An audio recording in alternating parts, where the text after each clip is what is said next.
एक गांव में एक बहुत भयंकर अकाल पड़ा। उस गांव में खाने के लिए कुछ भी नहीं था। वहां के लोग गांव छोड़कर एक-एक करके वहां से जाने लगे। उस गांव में रहने वाले पशु और पक्षी भी बहुत चिंतित हो गए थे। उन्हीं में से एक कुत्ता अपना गांव छोड़कर दूसरे गांव की ओर चला गया।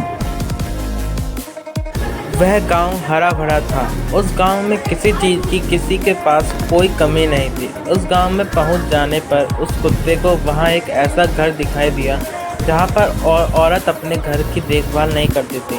वह अपने घर को खुला छोड़कर ऐसे ही बाहर निकल जाती थी। बस इसी अवसर की तलाश उस कुत्ते को थी। जब भी उस घर की मालकिन घर को खुला छोड़कर बाहर चली जाती तो वह कुत्ता रोज़ ही उस घर में घुस जाता और बड़े मज़े से खाना खाता।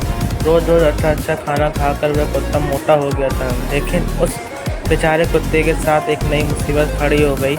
जैसे ही वह खाना खाकर घर से बाहर निकलता तो उसे दूसरे कुत्ते गिरकर उसे काटने लगते। वह बहुत दुखी हो गया था। इसी कारण आखिर वह गांव छोड़कर फिर अपने ही गांव वापस चला गया। वह कुत्ता जैसे ही दूसरे गांव से वापस अपने गांव आया तो दूसरे कुत्तों ने उसे उसके पास आकर पूछा, भाई जरा हमें भी दूसरे गांव की बातें सुनाओ। आखिर वहां पर आपने क्या किया, देखा, क्या पाया? वह कुत्ता बोला, अरे भाई वहां तो अपने ही जाति के लोग मेरे शत्रु बन गए थे। उससे तो अपना भूखा प्यासा गांव ही अच्छा है। कम से कम लोग मारते काटते तो नहीं हैं। शिक्षा।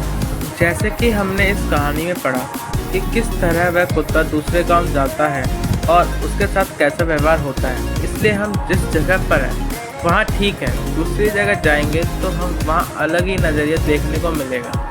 दोस्तों, आशा है कि आपको मेरा ये हिंदी की छोटी सी कहानी अच्छी लगी होगी। अगर अच्छी लगी तो कमेंट करके बताइए आपको यह वीडियो कैसा लगा। धन्यवाद।